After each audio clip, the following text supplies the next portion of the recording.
दूसरी बात मैं दिखाना चाहता हूं, जहां बाइबल बताती है कैसे शैतान ने आदम और हवा पर आकर आक्रमण किया। शारीरिक रूप से नहीं जैसे अय्यूब के साथ किया, पर अय्यूब से भी पहले जो पहले मनुष्य था आदम और हवा, कैसे शैतान आया। और ये देखना बड़ा ही दिलचस्प है। उत्पत्ति उसका 3रा अध्याय। पहले सवाल, कैसा शैतान आता है। पहला सवाल, क्या परमेश्वर ने सचमुच ये कहा। वो कैसे आता है, परमेश्वर के वचन पर सवाल खड़ा करता है।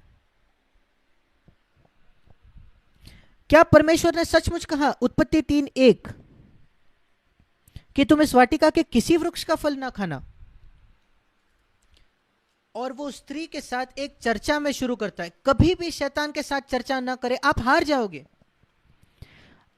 आप अगर वो दुष्ट है, वो एक वकील है जो आपके साथ लाख गुना होशियार है, उसके साथ चर्चा ना करें। यीशु मसीह ने शैतान के साथ कोई चर्चा नहीं की। जब शैतान ने कुछ कहा, यीशु मसीह ने कहा ऐसा लिखा है। दूसरा प्रलोभन आया, यीशु मसीह ने कहा ऐसा लिखा है। तीसरा प्रलोभन आया, यीशु मसीह ने कहा यह लिखा है, और वो काफी था। और ऐसा ही प्रलोभन तो हवा के पास भी आया।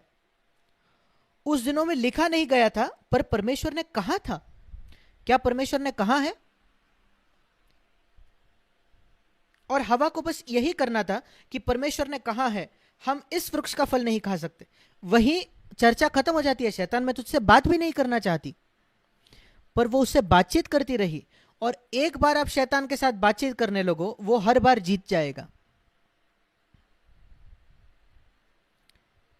कई लोग जब वो थोड़ा सा अधर्म का काम करना चाहते हैं, तो शैतान उनको कहता है ये इतना भी बुरा नहीं है। आप उससे चर्चा करने लगते हो और आप हमेशा हारोगे, और आप उस अधर्म के काम को कर बैठोगे। शायद वो आपके काम में थोड़ा फंसाना हो, शायद एक गलत आपका इनकम टैक्स का रिटर्न हो, या किसी स्त्री के लिए लालसा करना, या कुछ गलत करना।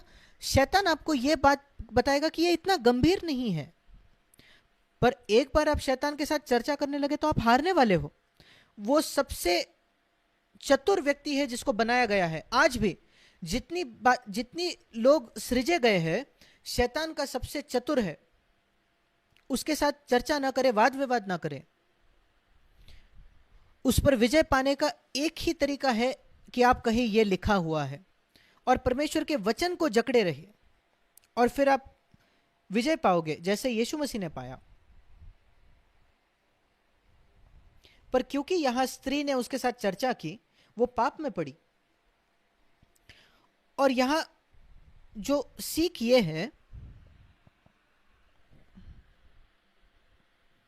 और देखे इस सुंदर फल की ओर, 6ठे वचन, उस स्त्री ने उस फल को देखा कि वो खाने के लिए और देखने के लिए अच्छा है, मन भाऊ है। और शैतान कह रहा था, इतना अद्भुत फल जिससे तुम्हारे मुंह में पानी आ रहा है, क्यों एक प्रेम करने वाला परमेश्वर तुम्हें उससे मना करे।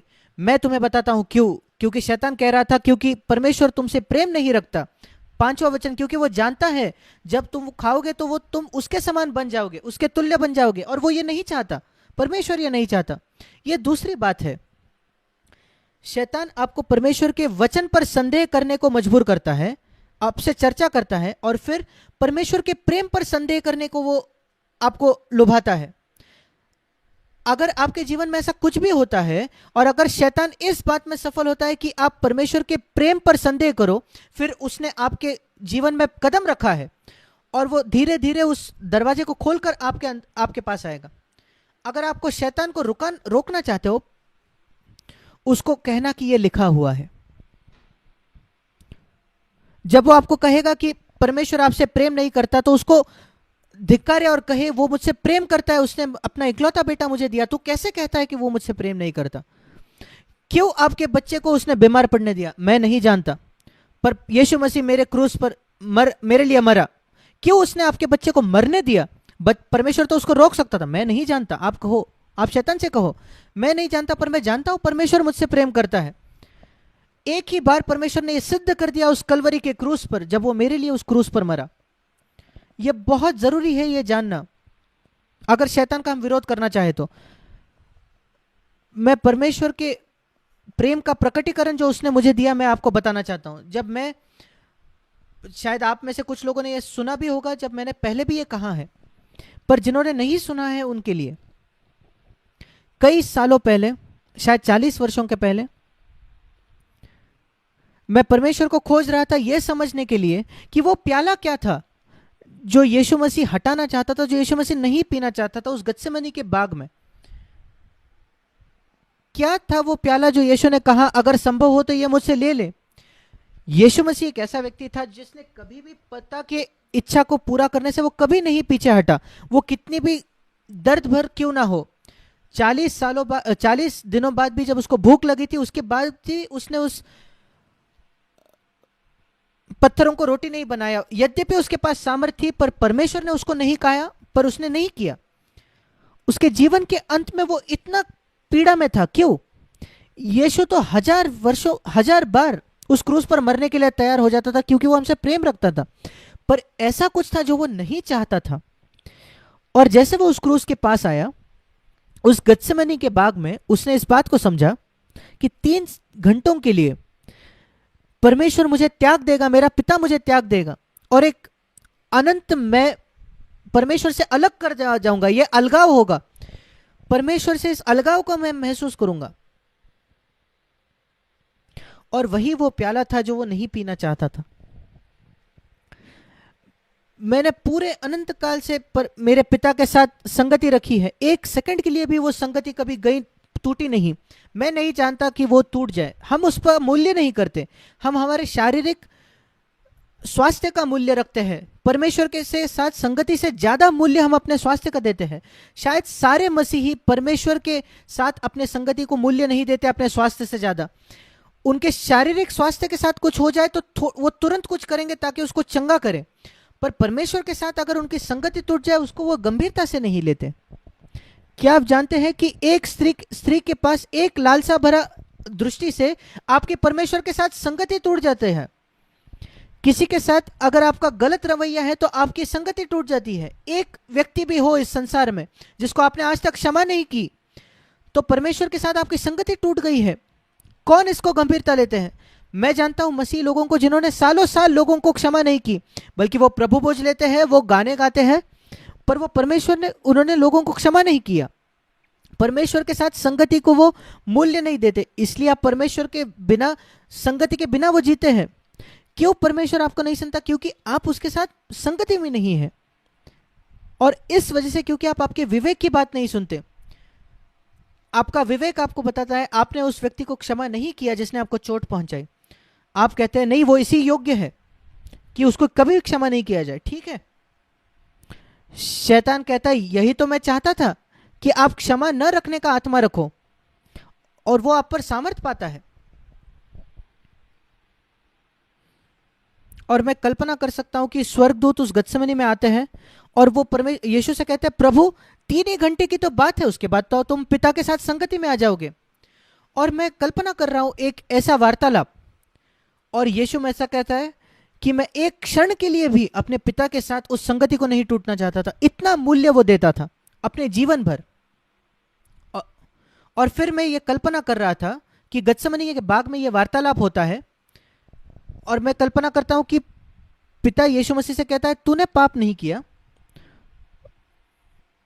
तू तुरंत गत्सेमनी से ऊपर आ सकता है स्वर्ग में अभी के अभी, पर जैक जो है वो नर्क में जाएगा। और यीशु मसीह कहता है क्या जैक नर्क जाएगा? ठीक है पिता, मैं उस क्रूस पर जाऊंगा जैक को उस नर्क से बचाने के लिए,